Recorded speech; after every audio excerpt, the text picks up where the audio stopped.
Olá, sejam todos bem-vindos. É um prazer tê-los aqui conosco novamente para estudar mais uma de nossas lições. Nessa semana, nós traremos o assunto de Apolo, erudito e eloquente. E no decorrer, nós vamos aprender mais sobre a história, obras, trabalhos que fez esse homem de Deus. O verso áureo nos diz: Está Cristo dividido? Foi Paulo crucificado por vós? Ou fostes vós batizados em nome de Paulo? 1 Coríntios 1:13. Paulo, com muita sabedoria, está tratando do que mais para frente nós vamos ver, do problema que aconteceu na igreja de Corinto, da divisão que aconteceu por uns que gostavam mais do jeito de Apolo falar, uns que gostavam mais do jeito de Paulo falar, então ficavam criando partido dentro da igreja. Aqui Paulo diz: por acaso Cristo está dividido? De forma nenhuma. Então nós não devemos dividir também em falar que sou de um ou de outro, mas sim somos todos de Cristo. Sim, passamos então à primeira pergunta. De quem Apolo era discípulo? O que as escrituras dizem sobre ele? Vamos ler então em Atos 18, de 24 a 25. E chegou a Éfeso um certo judeu chamado Apolo, natural de Alexandria, homem eloquente e poderoso nas escrituras. Este era instruído no caminho do Senhor e fervoroso de espírito, falava e ensinava diligentemente as coisas do Senhor, conhecendo somente o batismo de João. Olha que importante. Nós vemos que Apolo ele era muito eloquente e poderoso nas escrituras, e ele tinha sido batizado por João Batista. Aqui na nota do Atos dos Apóstolos diz o seguinte: Áquila e Priscila haviam no Paulo acompanhado a Éfeso, e ele os deixou ali para que continuassem a obra que ele havia começado. Foi por este tempo que um certo judeu chamado Apolo, natural de Alexandria, varão eloquente e poderoso nas escrituras, chegou a Éfeso. Ele tinha ouvido a pregação de João Batista e recebido o batismo do arrependimento, e era uma testemunha viva de que a obra do profeta não tinha sido em vão. O relatório que a Escritura apresenta de Apolo é que ele era instruído no caminho do Senhor e fervoroso de espírito, falava e ensinava diligentemente as coisas do Senhor, conhecendo somente o batismo de João. Ele, Apolo, tinha recebido a mais elevada cultura grega e era um erudito e eloquente orador. Então, de quem Apolo era discípulo? Ele era discípulo de João Batista. E o que as escrituras dizem sobre ele? Ele era muito culto, uma pessoa muito boa, uma pessoa crente e que era instruído nas escrituras e, além de tudo, ele era um eloquente orador. E era muito instruído no caminho do Senhor, Exatamente. Passamos então à segunda pergunta. Com quais cristãos Apolo teve seu primeiro contato? E apesar de já crer em Cristo, que orientação recebeu do casal? Lá em Atos 18, 26, nos traz o seguinte relato. Ele começou a falar ousadamente na sinagoga, e quando o ouviram Priscila e Áquila, o levaram consigo e lhe declararam mais preciosamente o caminho de Deus. aqui já temos a resposta de quem que foi as primeiras pessoas, né? Foi Priscila e Áquila, que foi o primeiro contato de Apolo. Vamos ler então a notinha. Apolo era um cuidadoso estudante das profecias e um competente expositor das Escrituras, proclamando publicamente sua fé em Cristo, até onde ele mesmo tinha recebido luz. Áquila e Priscila o ouviram e perceberam que os seus ensinos eram limitados e não tinham um conhecimento completo da missão de Cristo, sua ressurreição e ascensão e da obra do seu Espírito, o Consolador que Cristo enviara para permanecer com seu povo durante sua ausência. Enquanto em Éfeso, Apolo começou a falar ousadamente na sinagoga, entre seus ouvintes estavam Áquila e Priscila, que, percebendo não ter ele ainda recebido toda a luz do Evangelho, o levaram consigo. Eles declararam mais pontualmente o caminho de Deus. Por meio de seus ensinos, ele obteve mais clara compreensão das Escrituras e tornou-se um dos mais hábeis advogados da fé cristã. Importante, nós vemos a instrução que Apolo recebeu, então, de Áquila e Priscila. Mesmo que ele era uma pessoa muito estudada, muito eloquente, ele ainda não tinha todo o conhecimento. E esse casal que muito ajudou Paulo, eles perceberam que ainda faltava conhecimento para Apolo, e então ajudaram Apolo na necessidade dele. E qual que era a necessidade? Aqui diz, né? Apesar de já querer em Cristo, que orientação recebeu do casal? Então ele fala que a ressurreição, né, sobre a ressurreição e ascensão da obra de seu Espírito, o Consolador que Cristo enviara para permanecer com seu povo durante sua ausência. Então Apolo não conhecia muito sobre essa parte, foi sobre isso que Priscila e Áquila instruíram ele.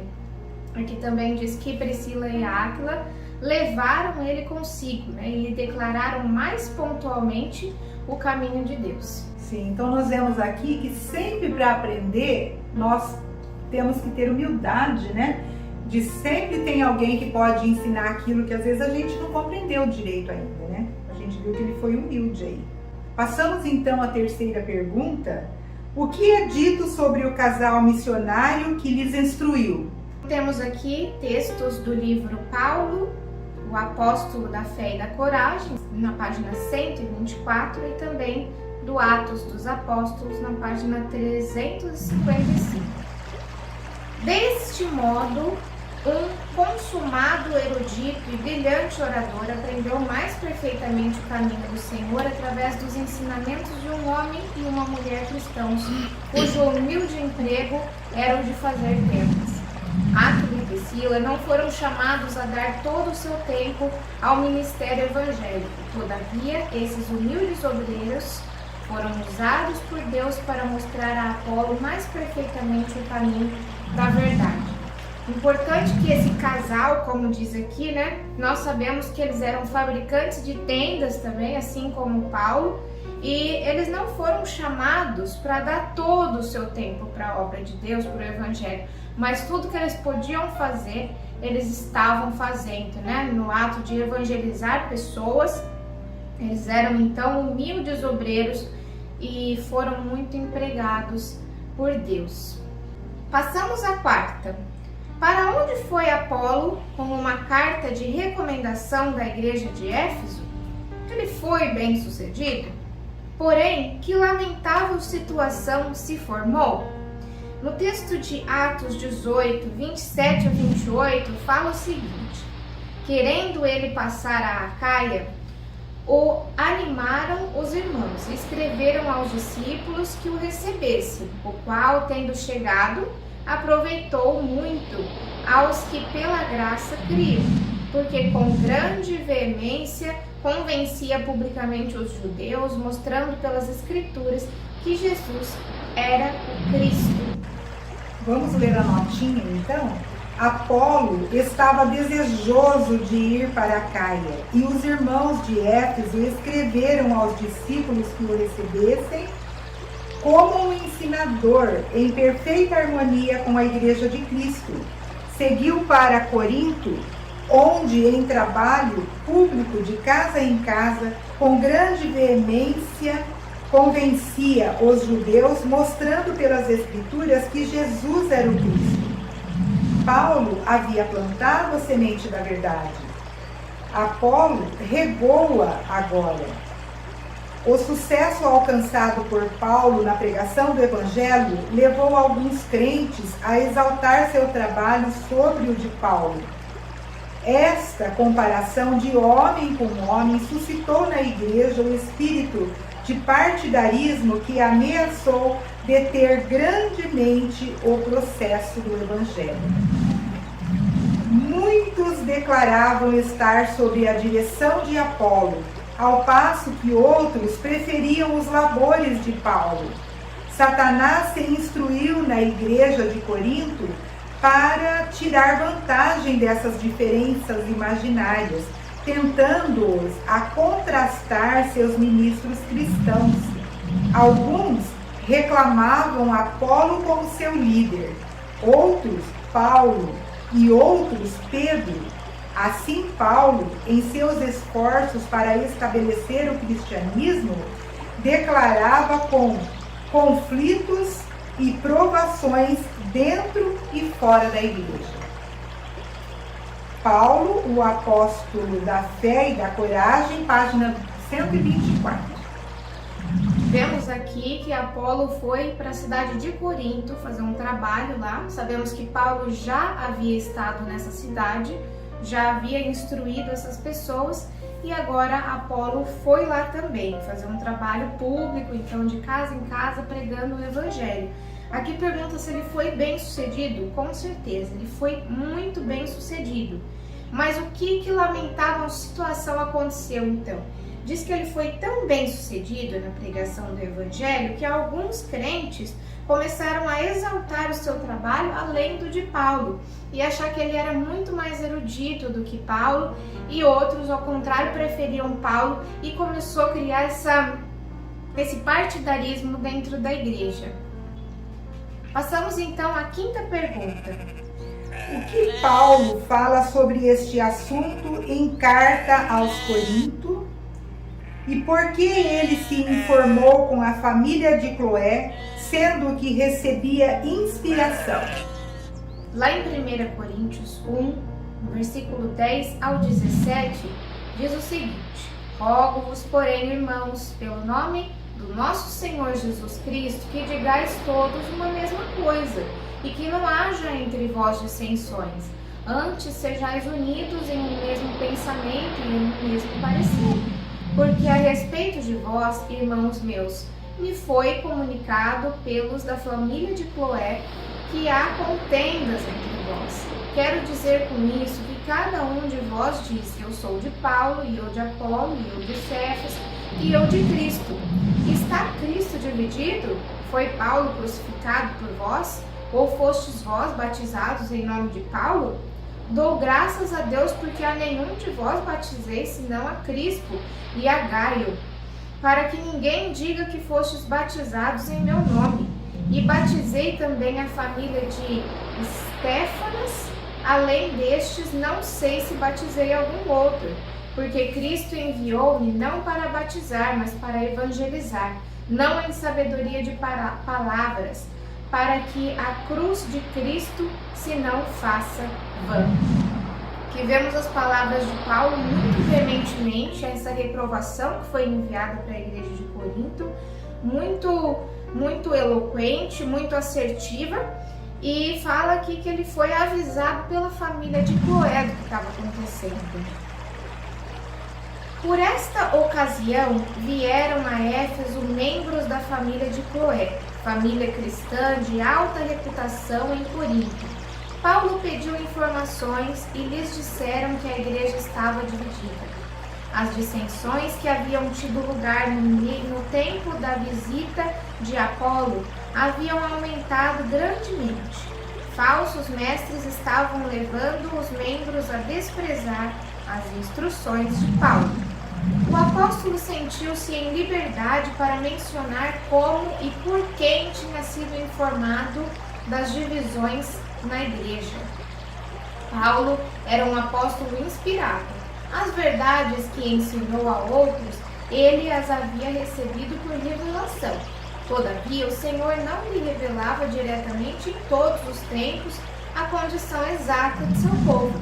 Nessa ocasião, os que estavam interessados na prosperidade da igreja de Corinto e que tinham visto males nela penetrando, haviam apresentado o assunto perante o apóstolo, e pelas divinas revelações que havia anteriormente recebido, estava ele preparado para julgar quanto ao caráter desses desenvolvimentos. Não obstante, o fato do Senhor não lhe haver dado uma nova revelação para este tempo especial, os que estavam realmente em busca de luz aceitaram sua mensagem como expressão do pensamento de Cristo. O Senhor lhe havia mostrado as dificuldades e perigos que surgiriam nas igrejas, e quando estes males surgiram, o apóstolo reconheceu-lhes o significado. Ele havia sido posto para a defesa da igreja, devia cuidar das almas como quem deve dar conta delas a Deus. Não era, pois, coerente e justo que tomasse conhecimento de todos os relatos referentes à anarquia e divisões entre eles? Sem dúvida alguma, e a reprovação que lhes enviou era tão seguramente escrita sob a inspiração do Espírito de Deus, como o foram quaisquer outras de suas epístolas. Mas, quando a reprovação chegou, alguns não se sentiram atingidos. Assumiram a posição de que Deus não falara através de Paulo, que ele lhes havia transmitido meramente uma opinião humana e que seu julgamento tinha tanto mérito quanto o de Paulo. Nós vemos aqui como que foi recebida aquela reprovação de Paulo. Então, pelo fato de Paulo não ter tido uma visão do céu sobre aquele acontecimento, algumas das pessoas que já não eram pessoas honestas começaram a dizer que Paulo estava falando palavras da própria boca e que a inspiração de Paulo não era melhor do que a deles próprios, já que Paulo estava falando como humano, mas de forma alguma ele estava falando. Então, o que Paulo fala sobre esse assunto em sua carta aos Coríntios? Ele fala que Cristo não está dividido, que a igreja não deveria ser dividida. E por que ele se informou com a família de Cloé, sendo que recebia inspiração? Então aqui diz que o Senhor, ele não dá inspiração diretamente sobre todos os aspectos. Se tem algo que dá para ele descobrir sozinho ou algum irmão contar, não tem por que Deus dar uma inspiração sobre isso. Então aqui diz que as pessoas, alguns aceitaram como sendo a luz divina, mesmo que ele não teve inspiração sobre o assunto, mas outros quiseram dizer então que Paulo estava falando palavras de sua própria boca, e de forma alguma era isso. E diz que o Senhor tinha falado que ia surgir dificuldades na igreja, e quando ele viu aquela dificuldade, ele falou, ó, é isso, Deus falou para mim que ia ter dificuldade, só não mostrou como você disse, né, certinho como eles queriam. Passamos à sexta. Apesar de Paulo também ser erudito, por que houve esse contraste entre os dois? Em 1 Coríntios 3, 1 a 5, diz o seguinte: E eu, irmãos, não vos pude falar como a espirituais, mas como a carnais, como a meninos em Cristo. Com leite vos criei e não com carne, porque ainda não podíeis, nem tampouco ainda agora podeis. Porque ainda sois carnais, pois havendo entre vós inveja, contendas e dissensões, não sois porventura carnais, e não andais segundo os homens? Porque, dizendo um, eu sou de Paulo, e outro, eu de Apolo, porventura não sois carnais? Pois quem é Paulo e quem é Apolo, senão ministros pelos quais crestes, e conforme o que o Senhor deu a cada um. Olha que importante, como Paulo era eloquente de fato. Mas por que um era considerado mais eloquente do que o outro?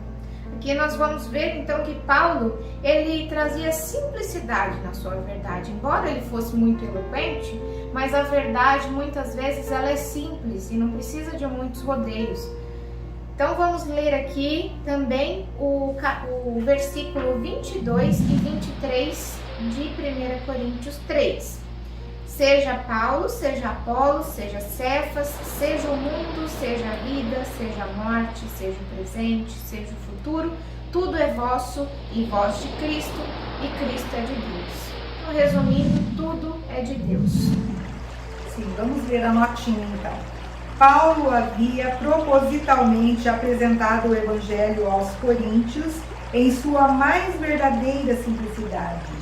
Desapontado com o resultado de suas atividades em Atena, onde havia levado seu saber e eloquência a sobrepujar seus ouvintes, decidira seguir um método inteiramente diferente em Corinto. Apresentou ali a verdade clara e simples, não adornada com a sabedoria mundana, e diligentemente insistiu em Cristo e em sua missão ao mundo. Os eloquentes discursos de Apolo e a sua manifesta cultura foram contrastados por seus ouvintes com a propositalmente simples e desadornada pregação de Paulo. Foi sua parte semear a semente e outro devia regar. Era o dever daqueles que viessem depois dele continuar a obra do ponto em que ele havia deixado, proporcionando mais luz e conhecimentos espirituais no tempo devido. Conforme a igreja fosse capaz de compreender, quando o apóstolo empenhou-se em seu trabalho em Corinto, viu que precisavam apresentar a verdade em sua forma mais simples. A mente ainda carnal dos novos conversos não podiam discernir as sagradas revelações de Deus. Paulo lhes havia falado com as pessoas ignorantes das operações do poder de Deus sobre o coração.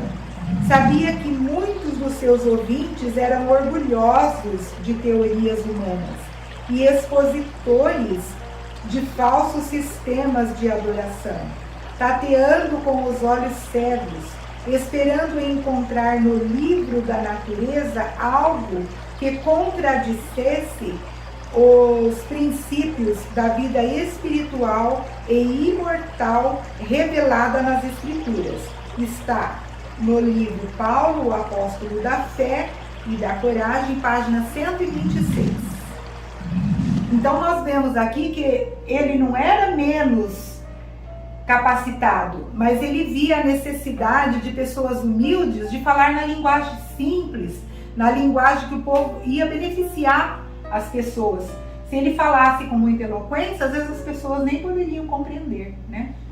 E Paulo, ele foi o primeiro a dar a mensagem para essas pessoas. Então aqui diz que ele ensinou o ABC para essas pessoas, uma coisa simples. E era já esperado que conforme fosse passando, tendo mais conhecimento, fosse tendo mais eloquência e aprendendo sobre coisas mais profundas.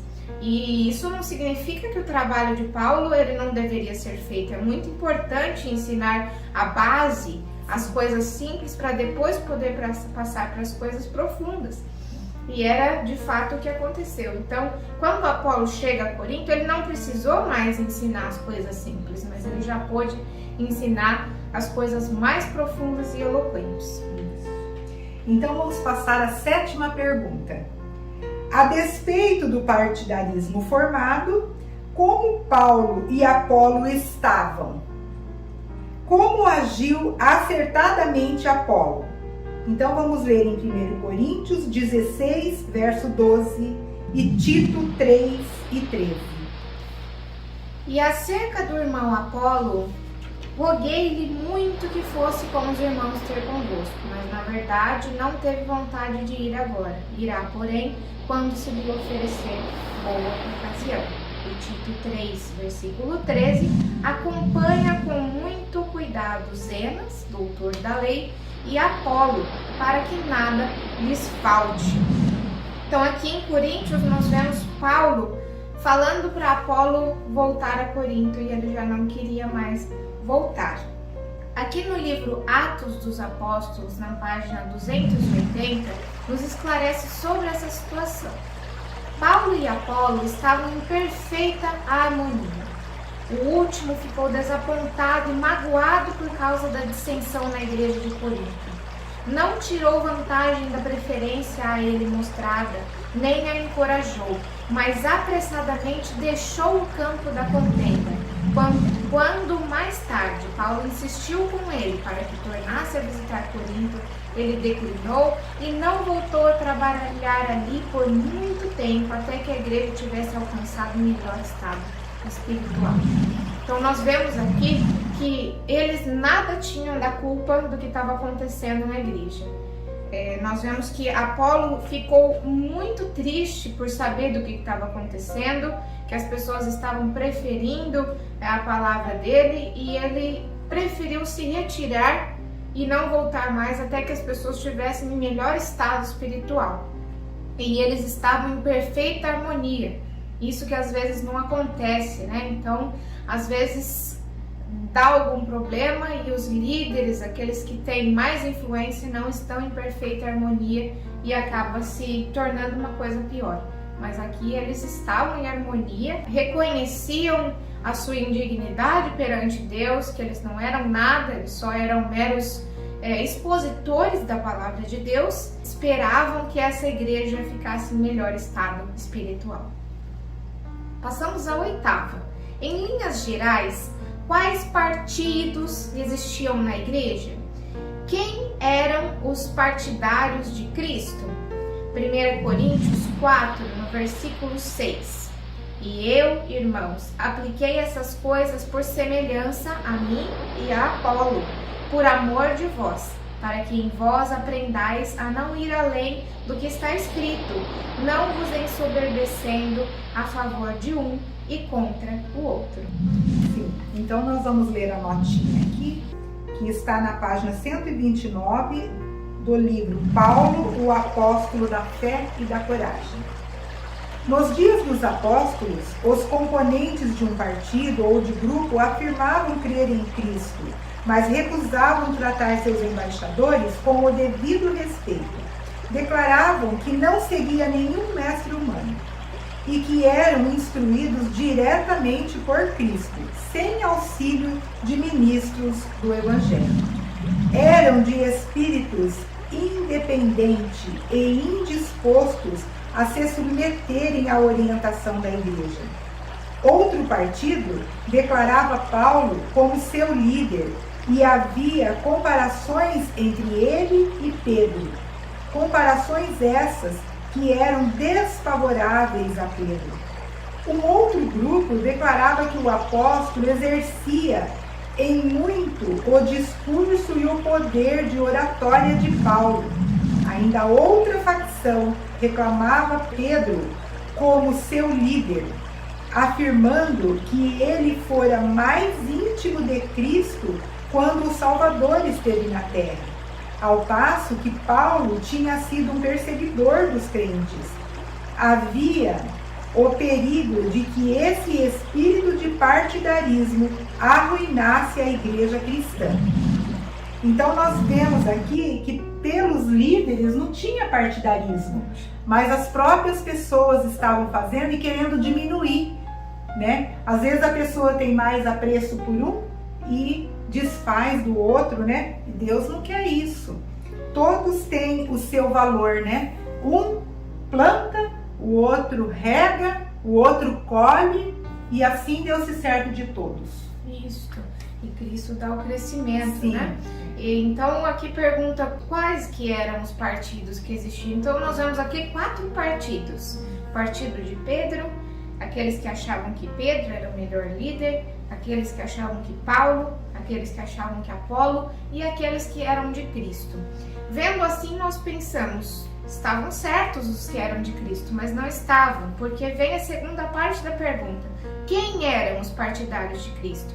Então falam que eles eram de espírito independente, eles acreditavam somente em Cristo e não em pessoas humanas, então não tinham nada que aprender com pessoas que não eram Cristo. Sim. Então estavam errados também dessa forma. Então nós vemos aqui a igreja dividida em 4 partidos diferentes. Deplorável essa situação. Passamos então à 9ª pergunta: de que maneira Deus envia seus obreiros? 1 Coríntios 12, de 4 a 7. Ora, há diversidade de dons, mas o Espírito é o mesmo. E há diversidade de ministérios, mas o Senhor é o mesmo. E há diversidade de operações, mas o mesmo Deus que opera tudo em todos. Mas a manifestação do Espírito é dada a cada um para o que for útil.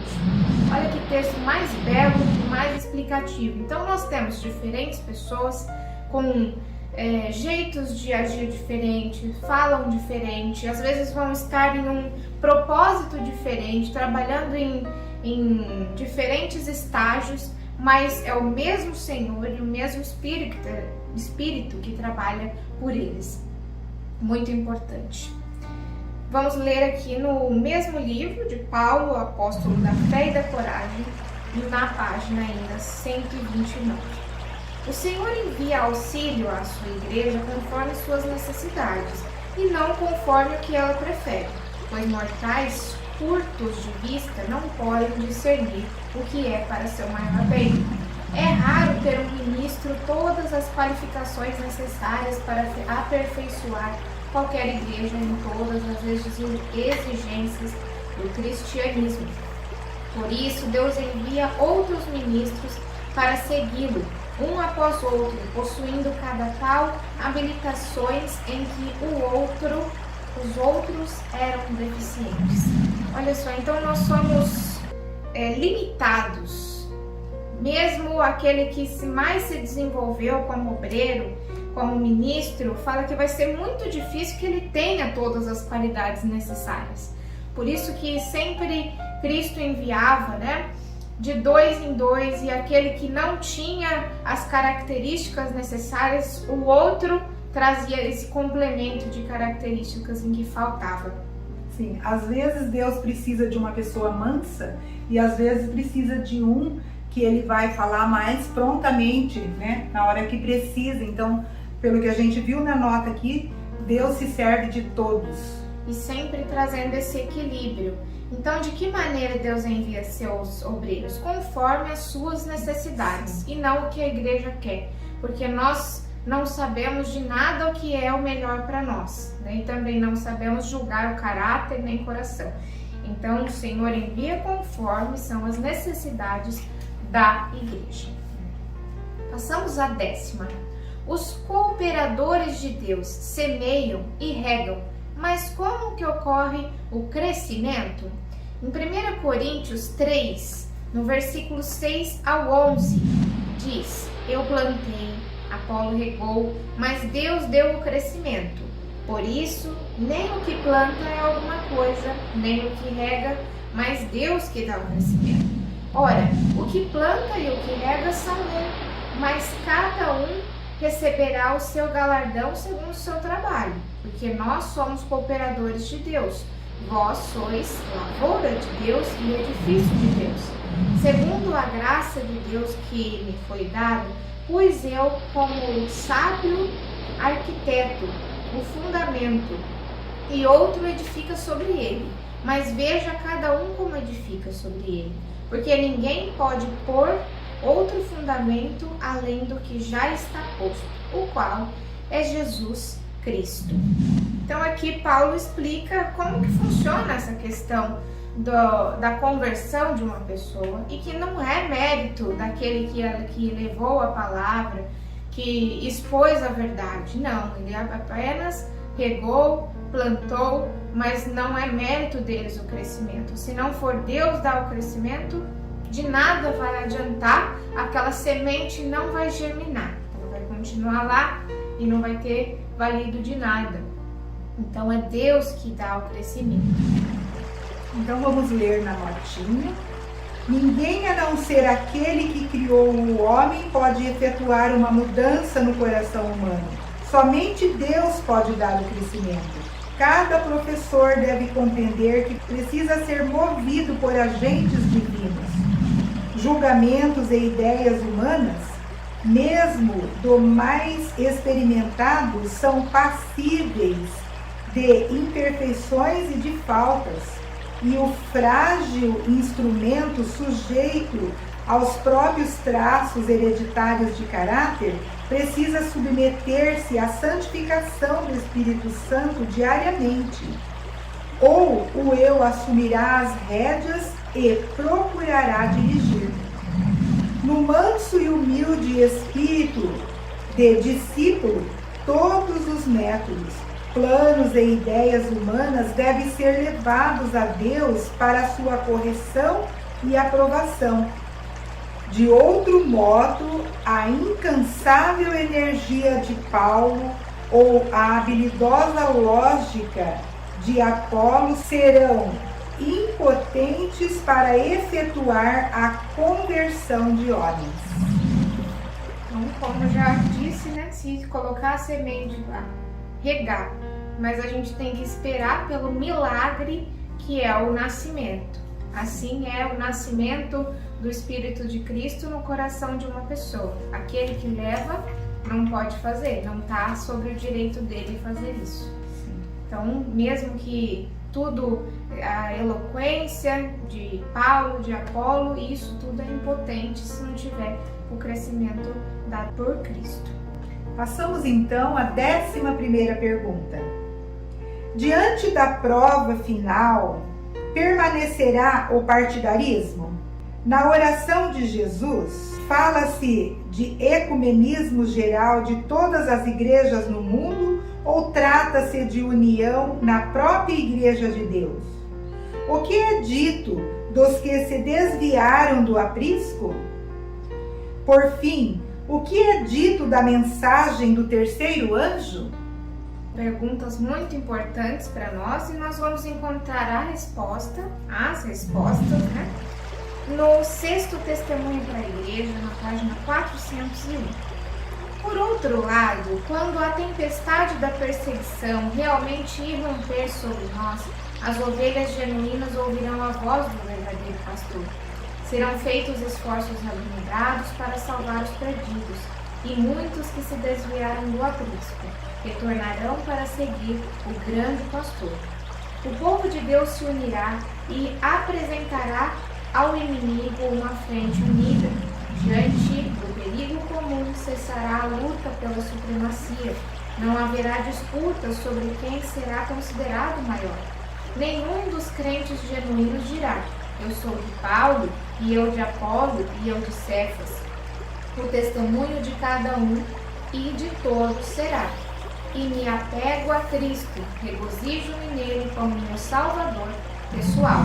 Assim será a verdade introduzida na vida prática, de modo que seja respondida a oração de Cristo, pronunciada justamente antes de sua humilhação e morte, para que todos sejam um, como tu, ó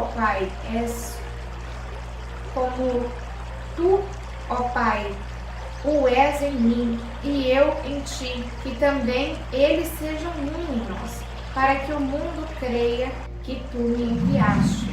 O amor de Cristo e o amor de nossos irmãos testificarão para o mundo que temos estado com Jesus e aprendido dele.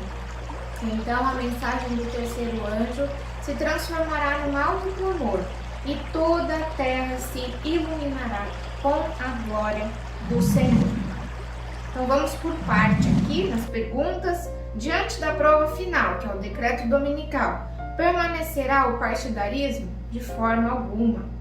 Aqui diz que todos estarão em união, e serão um só em Cristo.